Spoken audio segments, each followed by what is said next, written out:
I put my heart and soul in this game. I'm feeling drained, unappreciated. It's time for these kids in some way to get paid because the colleges are making millions. Where do you come down on something like that? I come down completely on his side on that. And, you know, in a lot of ways, they're getting paid anyway. They're getting paid under the table. And that's the worst part about it.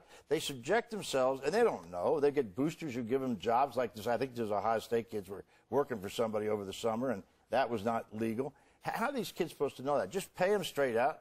The amount of money that football teams generate for schools covers every other athletic team in that school, right? As well as other things. So it seems to be, and most of these kids, frankly, they come from lower income, in most cases. Well, you don't have to be a rocket scientist to understand exploitation when you see it.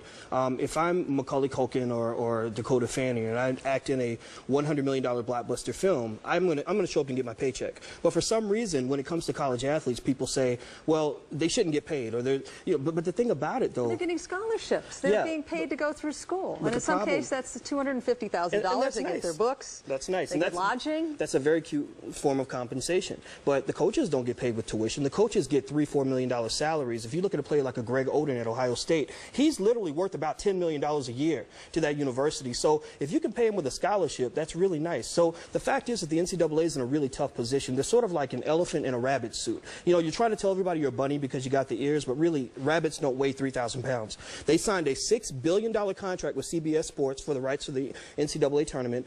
You've got 20 or 30 coaches making over $2 or $3 million a year. You have a valuation of the NCAA Final Four that exceeds the World Series and the NBA Finals.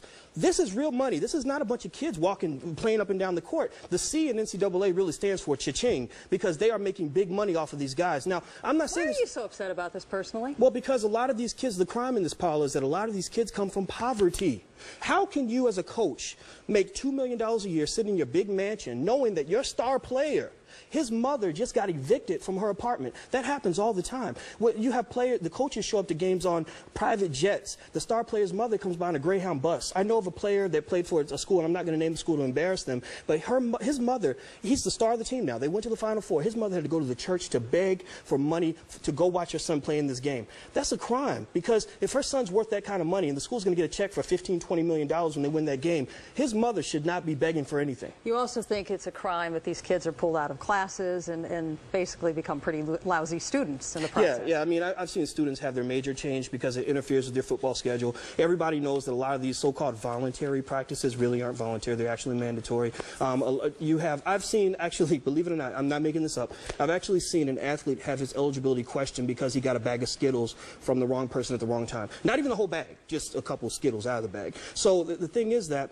these rules are put in place because they're allegedly designed to protect the athletes, but the NCAA has to watch it because there's a thin line between being a protector and a pimp. Cities like Detroit, when you're raised like a lot of these kids in our city have to be, you're not worried about breaking NCAA rules in the future. You're worried about eating now. You're worried about how you're going to drive now, what you're going to wear now. Do you have shoes? Do you have something nice to wear if you're going on a date?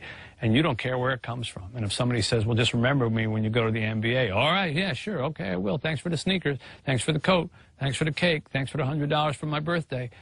I don't think of it that way. And, you know, you or I wouldn't think of it that way either if it was just an uncle or an aunt or whatever. It's only when you mesh college basketball into it and they bring all these rules from the NCAA that suddenly you're doing something heinous. My opinion is football and basketball players at the BCS schools should share somehow in the enormous amount of money that they make for us coaches and for our university and so forth. You take A.J. Green, who gets in trouble last year for selling his jersey, yet you go to the bookstore and they're selling it and making a lot of money. So I think the players need to get something. Starving, you know, you can't give them a ride anywhere. You can't, you know, you can't do anything. I mean, we need to take a good look at it and get the ship righted, I think. We can't work a job because football is our job, and then we have school too. If we start getting paid, it'll help us a lot in our financial lives, you know, to actually be able to go do things and go out places and not just stay in the house and worry about money. I'm for and against it. On one hand, you have the opportunity to get a free education by receiving a scholarship, and that's over $200,000 of investment. But on the other hand, you know, we put in a lot of hard work, a lot of hours during the week, and it really is kind of like a full-time job once you get into it. And he knew that he would be the #1 pick, or pretty darn close. I was with him once when we walked past a store in Ann Arbor, and it had his jersey hanging in the window, and it was, I think, $75 or something like that. And he had just asked me if I could give him money for gas or pizza or something like that, which I couldn't, but he asked anyhow. And he saw his jersey in the window for $75, the number 4, and he said, they're selling that for $75, and that goes to somebody, and I have to borrow money to put gas in my car.